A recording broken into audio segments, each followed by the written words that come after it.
Our lesson today is about water, and you know that all of you, or most of you, know what is water and you have good information about water. So this lesson of today will be very easy for you. So we have a question first. What is water? What is water?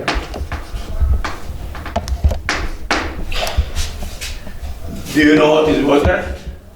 Who can say anything about water? Yes. You know what water is? A liquid or a chemical compound that consists of hydrogen and oxygen. It is a colorless liquid or a chemical compound that consists of two hydrogen atoms and one oxygen atom. So we can write this definition. For the answer for this question, we can say that water is a chemical compound. Is a chemical compound that contains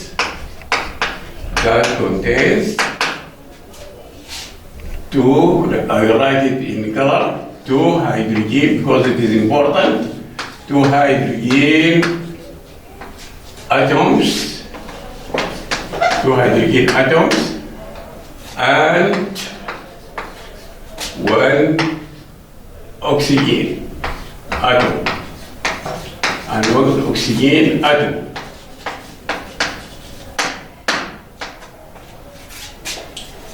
My question, what are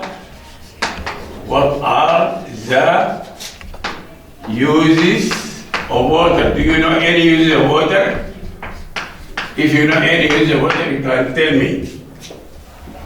Water is used in drinking, cleaning, washing, electricity, and so on. So it is used, we can say water is used in drinking, washing, cooking,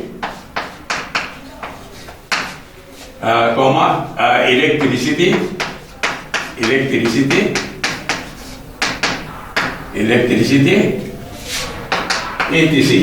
and other purposes. So these are, you can say swimming, you can say anything about this. So these are some uses of water. We have to know how to, I can answer another question about the existence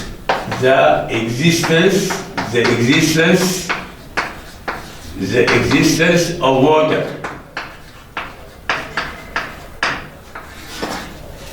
Do you know where can we find water? Yes, we can find water in rivers, yes, in seas, in oceans, in lakes, and other rainwater, seawater, something like this. So here, the existence of water, we mean where can we find water? So we say water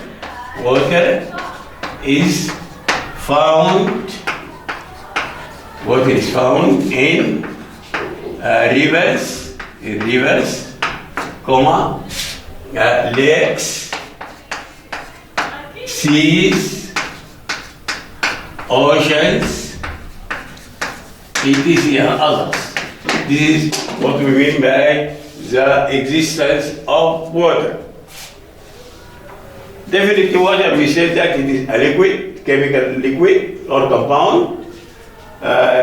It has certain physical properties and also chemical properties. First, we have to see the physical properties of water.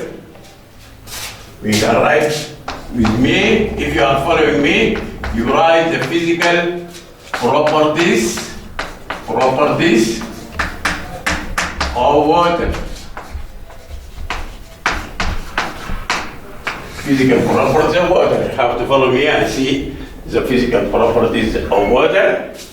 As I said before, water is a colorless liquid with no taste or smell. So it is a colorless liquid with no taste or smell. This is the first property or physical property of water. The second one, do you know the boiling point of water? Do you know it? Okay, no problem. Water boils at 100 degrees centigrade. Boils at 100 degrees centigrade. Then you have the third property, number 3. Water. You remember that when you cool water, when you cool it, if it is hot, for example, when you cool it, it changes to solid, like what we say, ice. So water freezes. Number 3, we say water freezes at zero.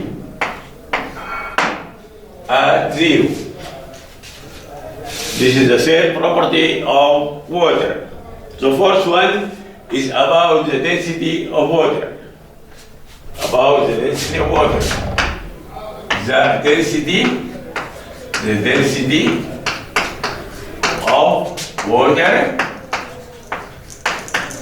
is 1 gram centimeter cube. These are 4 properties of water. Look at them and you have to keep them in mind, very easy for you. Colorless liquid with no taste or smell. Water boils at 100 degrees centigrade. Water freezes at 0. Then the density of water is 1 gram. You have to keep these properties in mind, very easy for you. These are the physical properties. Now we have start like this, and you write chemical properties.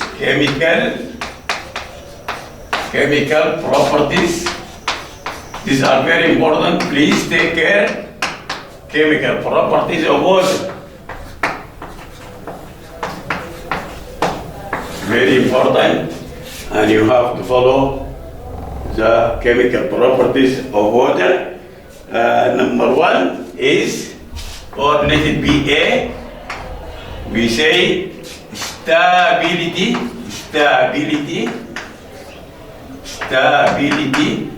of water. Stability of water. What do you mean by stability of water? For example, if I am to give you water, then you raise up the temperature of water. Water will change to vapor. Water will change to vapor. If you condense the vapor, it changes to liquid. If you freeze the liquid, it changes to ice. But all this will not affect the construction of water.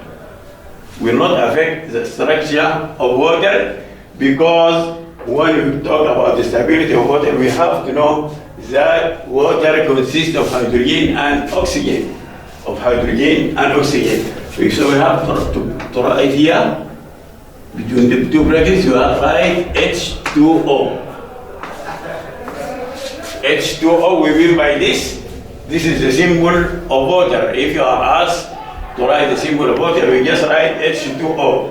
Don't write, some people write HO2 like this. No, this is not right. You have to take care of the chemical symbol, H2O. So when you talk about the stability of water, you have to remember that you are going to talk about hydrogen and oxygen. So if I give you water and you raise up the temperature of water, it will just change to vapor. Then if you put the vapor, it will change to liquid, then to ice, and so on. All this will not affect the structure of water, will not change water at all.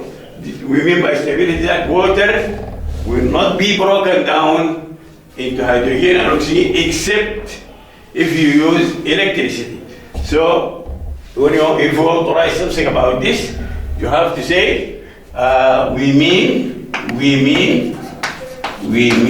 by stability of water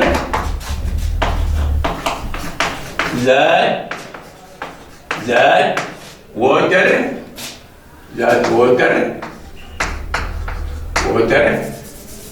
cannot be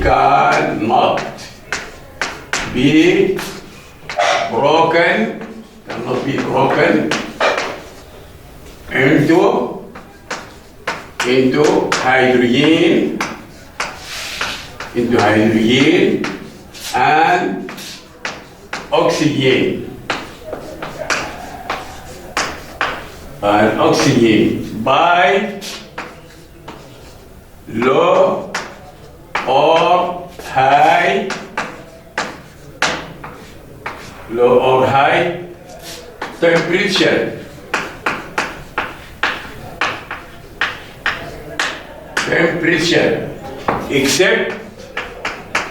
Except by, we use color for the word because it is important, electricity.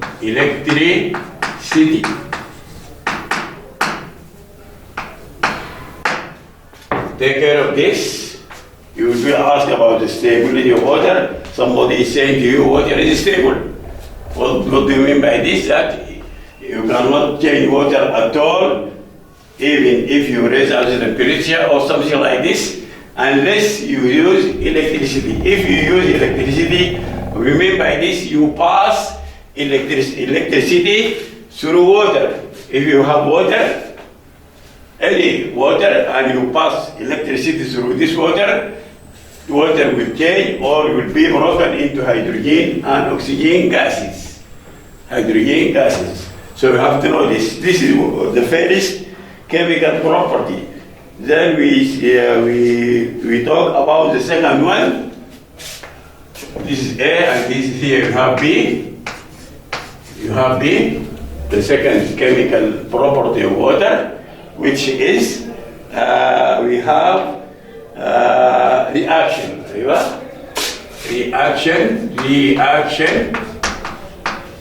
Reaction of water with metals.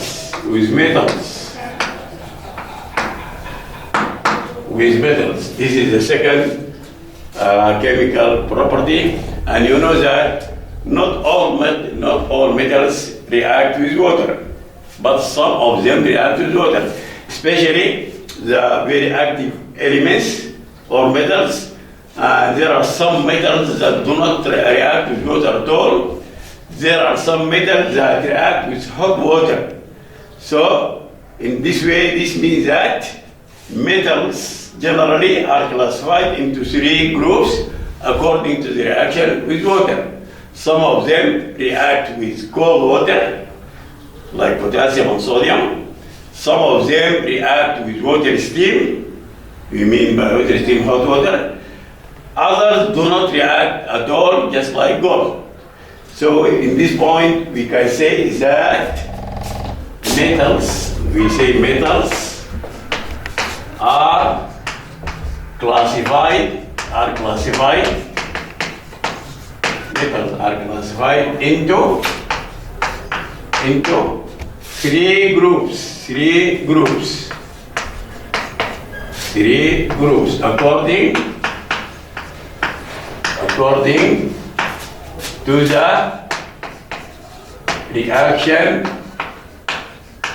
the reaction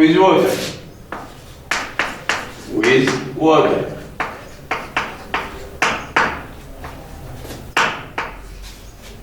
group 1, we say group 1, let it go like this.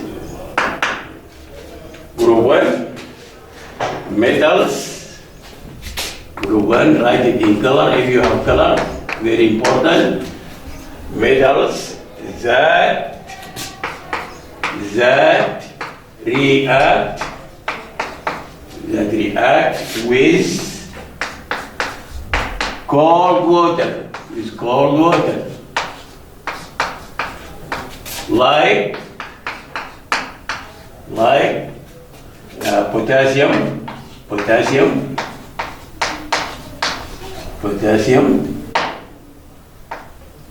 potassium, U, P, potassium, double S, I-U-M, potassium, like potassium.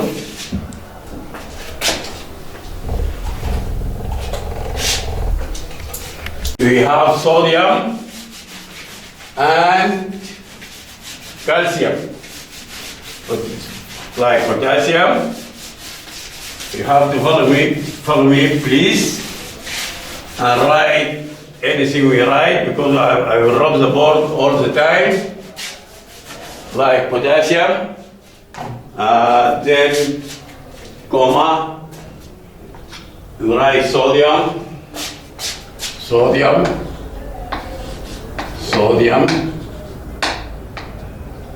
and calcium.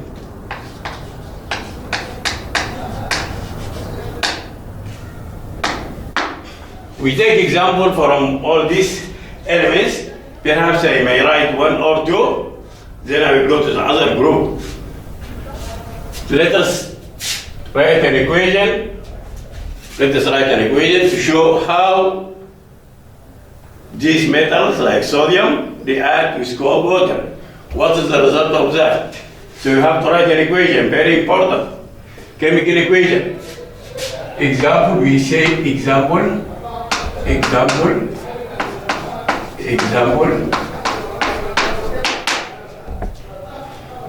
We say sodium, the board, sodium,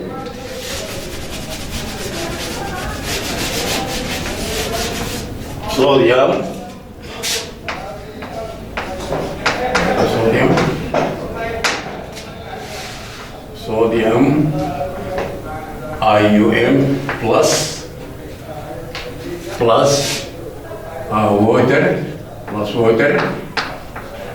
We can write here cold, sodium plus water, cold, arrow, to show the result of the reaction between sodium and water. You have sodium hydroxide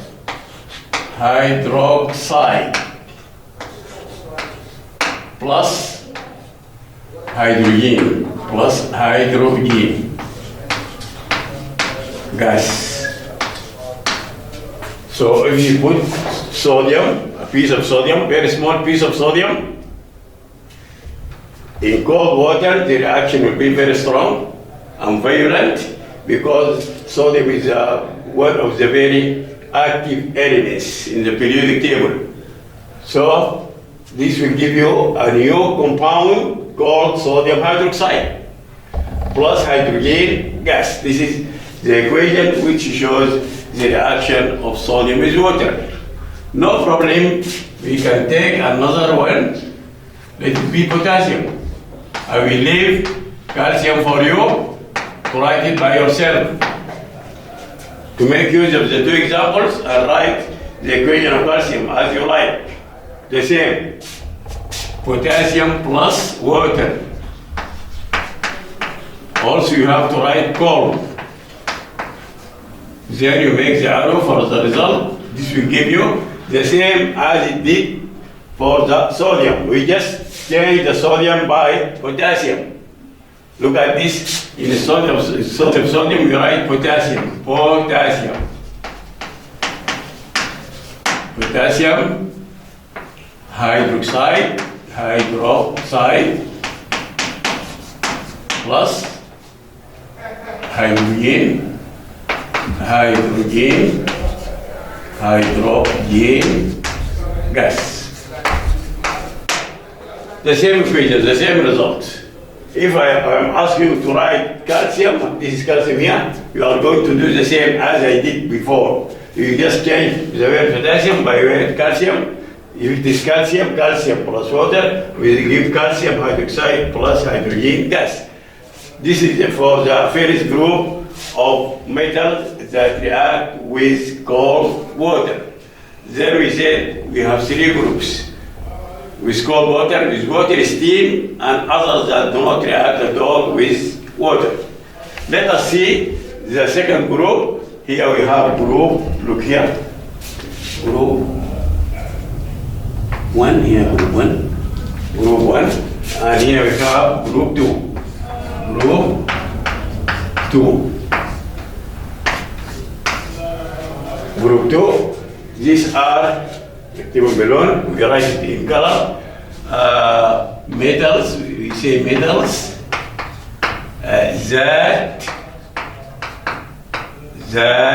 react, metals that react with water, steam, with water, steam, like I change the color, zinc, like zinc, iron, you know iron, and magnesium. These are three examples for the metals that react with water, steam, like zinc, iron, and magnesium. This means that if you take any one of them and you put it in cold water, it will not react with it unless there is water steam. I mean by water steam, hot water. Hot water.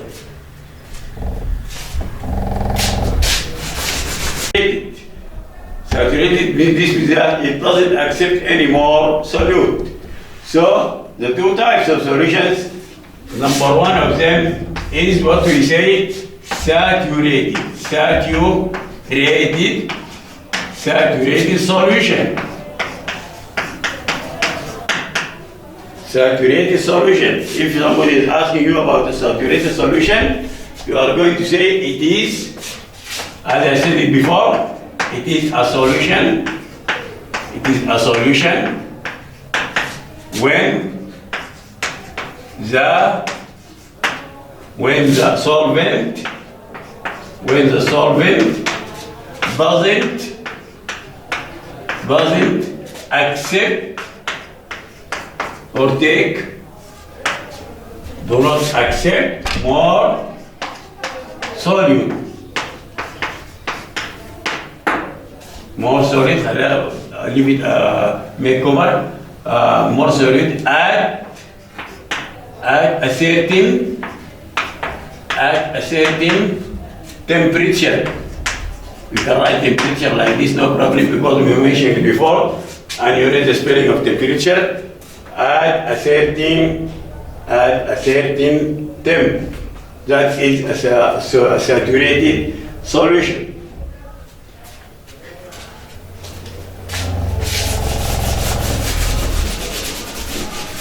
Follow with me, please, and we can make this experiment later on if you have time for that. We'll have sugar or salt and put it in water and stir it until it dissolves all of it. Then after that we find that sugar or salt will stop dissolving. When it stops dissolving, that this means that it reached the point at which the solution is saturated or has become saturated. If it doesn't, or if the solvent accepts more solute, this means that the solution is not saturated. This is what we call, let it be here, number 2, and leave it unsaturated solution. unsaturated solution. We mean that when I give you any solution, for example, like this, and sugar is dissolving inside, if you put more sugar in it and it dissolves, this means that the solution before is unsaturated. So when you come to write the definition of the unsaturated, it will be opposite to this. This means that we say it is a solution. Here, we write it here, no problem. It is a solution. A solution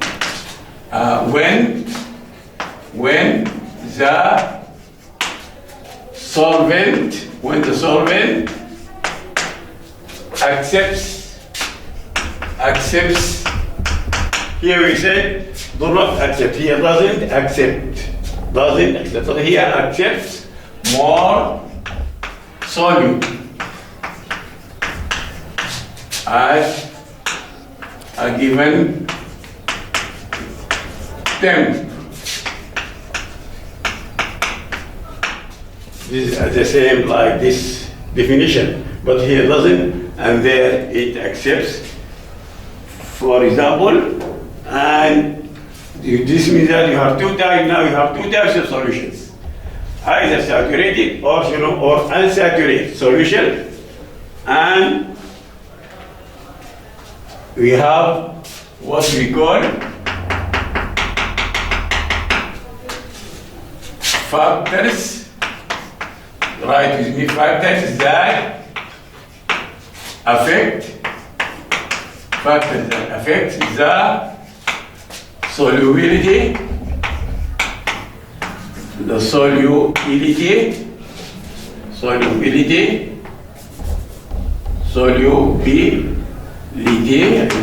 take care of the spelling, the solubility of a solid. What do we mean by this? We mean that if you have a solid like sugar or something like this, there are some factors that make this sugar dissolve or not.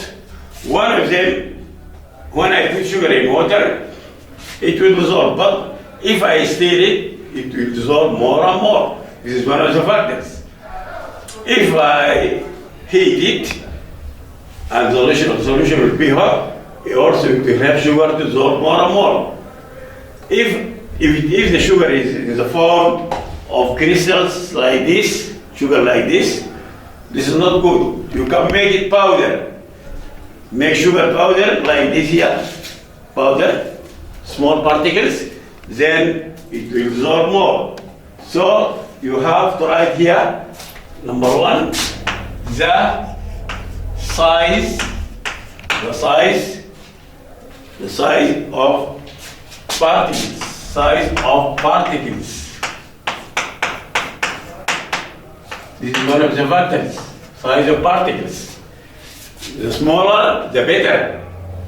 Number two, stirring.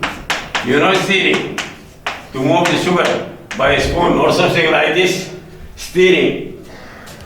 Number three, temperature. And the last one is type of solid, whether it is sugar or salt or any other solid. These are the factors that affect the solubility of a solid. Then we have something we are about to finish. We have something about also water. Water is a long lesson, and you cannot finish water in one period.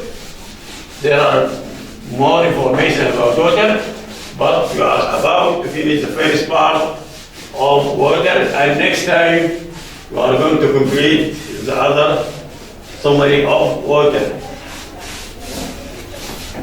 These are the solids. We have now purification of water. Purification.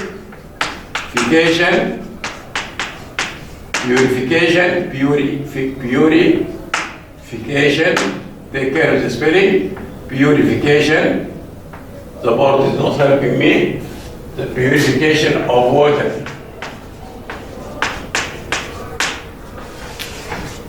Purification of water means that when you drink water, it should be pure. It must be pure. If I give you any water from the river, you may not drink it because you will say to me, it is dirty, it may contain some germs, something like this. So you have to purify water before you drink it. So when you come to purify water, you have 3 steps. First, you suspend the materials hanging on water by, we say, sedimentation. The word sedimentation. Sedimentation means to make the hanging materials sink down. Then you make filtration. The second step is filtration. After filtration, you add chlorine gas to kill germs in a certain ratio. So here we say water is as I said to you, is purified in 3 steps. I will write them here in rectangle like this. I will say sedimentation.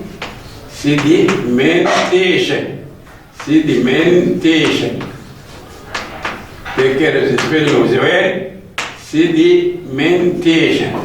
We'll talk about this. After sedimentation, you go to the second step, which is, you write filtration.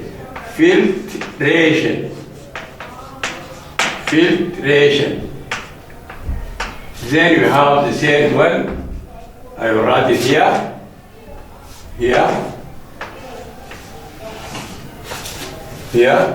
which is chlorination.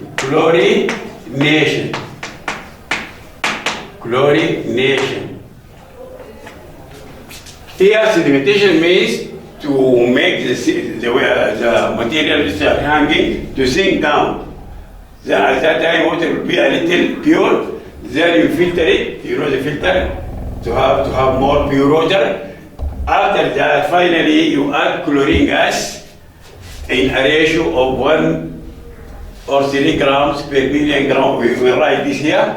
Chlorine gas. The chlorine gas should not be put in high quantity because it is very toxic. It is not that chlorine is toxic. So they put it in a very small ratio.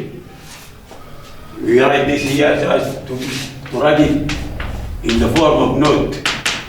Note means you have to remember this. We are writing here. Note means you have to remember this. That chlorine gas, very important note. Chlorine gas is added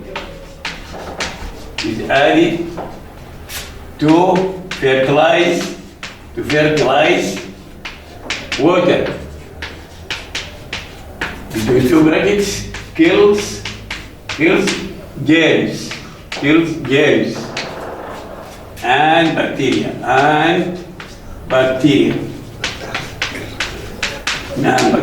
In a ratio, take care of the ratio, a ratio of, I will write it in color, 3 gram per million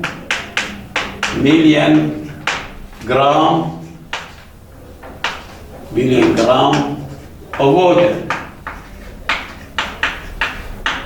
So you see that this ratio is just enough to kill the germs and bacteria and do not affect you. But if it is put in the water station where the ratio put more than this you will taste it in water when you treat water. Finally, we have something, you have to mention it in 1 line or 2 lines, I think. After we write the steps of purification, you have to know that there is a chemical used. There is a chemical. You have to write this also here. A chemical, very important chemical. You will find it in all the exams, especially the final exam. A chemical called called, I will write it in color, so because it is very important, called potassium,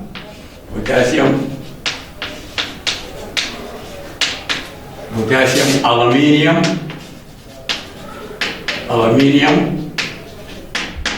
sulfate,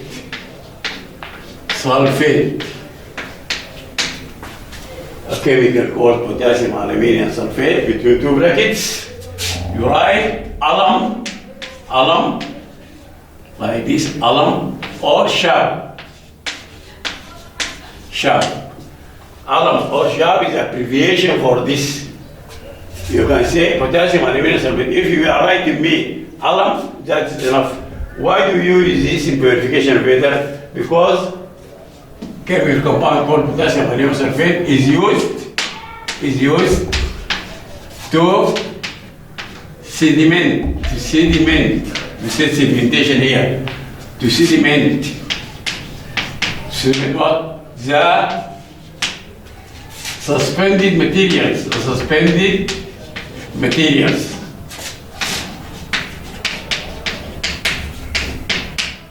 In water.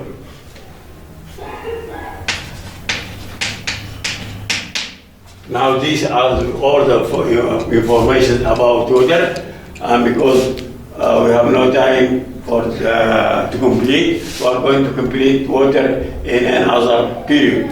And you have to follow this, and you will make use of it definitely. Thank you. Any question for you? If I am asking you about what is water, what are you going to say? Yes. Water is a liquid, a colorless liquid, or a chemical compound that consists of hydrogen and oxygen atoms. Somebody is saying to you, although we can write this for you as homework, but I am now doing this for you as oral questions.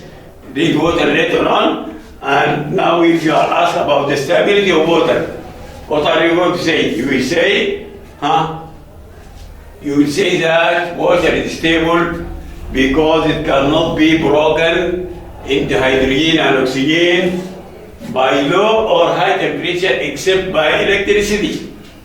This is why water is stable. You cannot break it down. So when you use electricity, you will break water into hydrogen and oxygen, and that is what we mean by stability of water. If somebody is asking you, what is alum? Alum, you say that alum is a chemical compound that used to sediment the suspended materials. Suspended means hanging materials in water. When you use this chemical, they will sink down and water will be clear. If somebody is asking you to give him or to give her any properties, two properties from water, physical properties, you will say it is a colorless liquid with no taste or smell. Freezes at 0, boils at 100, density is 1 gram. If somebody will ask you that, does water react with all metals? You will say no. Then what are you going to say? You will say that water reacts with metals in only 3 groups. Some of them react with cold water, like potassium and sodium, and some react with water steam, and others do not react, like gold or platinum. No difference between the first group and second group, except in that in the first group you have hydroxide with hydrogen, but in the second group with water steam we will have oxide and hydrogen. As for the third group, metal like gold and silver do not react at all with water. If, for example, you have if you put salt here or sugar, what do you have then? Yes, you have what? Do you have water only or something else? No, I have a solution. If it is only water, we will say water only. But if there is something mixed with it, like salt and sugar, we will say the solution. What is the solution? A solution is a homogeneous mixture. Homogeneous mixture, we mean that water dissolves all the substance inside. You cannot see it, it disappears. It will be invisible for you. You cannot see sugar or water. So where homogeneous means then you have inside the bottle you have solution. This solution consists of solvent and solute. The liquid is the solvent and the solid is the solute. If you dissolve water, you dissolve sugar in water, and it dissolves and you put more sugar and sugar, it dissolves, then it stops dissolving. This means that your solution has become saturated. Saturated. But that saturated solution, if I heat it, definitely I can put more solvent, more solute, and it will dissolve. If you want the solvent to dissolve up, also you can stir it by moving by spoon or something like this. This is what we call the factors that affect the solubility of a solid. When you come, if you are given any water, you will think that, or you have to know, or you have to issue that this water is pure for drinking or something like this. So it should be passing through 3 steps: sedimentation, filtration, and chlorination. Then it will be ready for you to drink it. Then you can use it for any other purposes like washing, cleaning, swimming, or something like this. By the end of this period, I hope that you have understood all we have mentioned about water, and next period we are going to complete this lesson. Any question? Anything? Thank you.